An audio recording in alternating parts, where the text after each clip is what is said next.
Hello, ഇത് യൂട്യൂബേഴ്സിന് മാത്രം മനസ്സിലാകുന്ന ഒരു കാര്യമാണ് ഞാനീ പറയാൻ പോകുന്നത്. ഇതിനു മുമ്പ് യൂട്യൂബേഴ്സ് ആരെങ്കിലും ചെയ്തിട്ടുണ്ടോ എന്നെനിക്കറിയില്ല.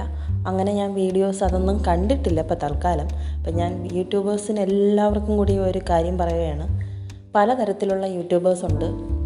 ഒന്ന് ആക്ടിവിറ്റീസ് മാത്രം ചെയ്യുന്നത്, അല്ലെങ്കിൽ കുക്കിംഗ്, അല്ലെങ്കിൽ ഡാൻസിങ്, അല്ലെങ്കിൽ പാട്ട്, അങ്ങനെ അല്ലെങ്കിൽ മാജിക്, അല്ലെങ്കിൽ അതുപോലുള്ള സ്പോർട്സ് എന്ന് വേണ്ട എല്ലാ രീതിയിലും ചെയ്യുന്ന ആൾക്കാർ നമ്മുടെ ചുറ്റിനുമുണ്ട്. പൈസയ്ക്ക് വേണ്ടി ചെയ്യുന്നവരുണ്ട്.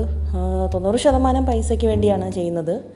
പിന്നെ എന്തെങ്കിലും ഒരു ഇതാവട്ടെ എന്ന് പറഞ്ഞാൽ അവരുടെ കാര്യമാണ് അവരാ ചെയ്യുന്നത്, അത് മറ്റുള്ളവരുടെ കാര്യമല്ല. അപ്പോൾ അതിനകത്ത് പല വീഡിയോസ് ഞാൻ എടുത്ത് നോക്കുമ്പോൾ അതിൽ ഒത്തിരി വൾഗറായിട്ടുള്ള കമൻറ്റ്സ് ഓരോരുത്തർക്ക് ഇട്ടുകൊണ്ടേയിരിക്കുന്നവരെ നമ്മൾ കാണുന്നുണ്ട്. അപ്പോൾ അതൊക്കെ കാണുമ്പോൾ നമുക്ക് തോന്നുന്നത് അവരവരുടെ കാര്യം ചെയ്യുന്നു, അവർക്കുള്ള എൻജോയ്മെൻറ്റ് അല്ലെങ്കിൽ അവർക്കുള്ള ഒരു സാമ്പത്തികം അവരുണ്ടാക്കിയെടുക്കുന്നു.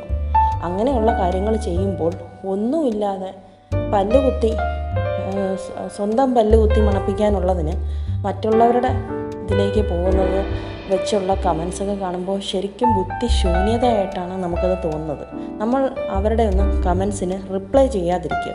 ഒത്തിരി യൂട്യൂബേഴ്സ് അതിൽ പ്രതി കഷ്ടപ്പെടുന്നുണ്ട്. കാരണം അവരെല്ലാം വളരെ വിഷമത്തോടെ തിരിച്ച് റിപ്ലൈ കൊടുത്തു, പിന്നെ അതിൻ്റെ കണ്ടൻറ്റായിട്ടൊരു വീഡിയോ ചെയ്യേണ്ടി വരുന്നു.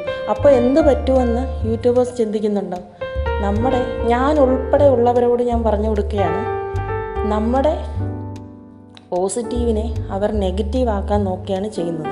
അപ്പം നമ്മൾ നെഗറ്റീവ് വീഡിയോ ചെയ്ത് നമ്മളൊരു വഴിക്കാം. അതിനേക്കാൾ നല്ലതല്ലേ അത് അവിടെ വെച്ച് ബ്ലോക്ക് ചെയ്തിട്ട് നമ്മുടെ ഇഷ്ടങ്ങൾക്ക് അനുസൃതമായിട്ട് ഉള്ളൊരു വീഡിയോ ചെയ്യുക എന്നുള്ള ഒരു സന്ദേശവുമായിട്ടാണ് ഞാനിപ്പോൾ വന്നത്.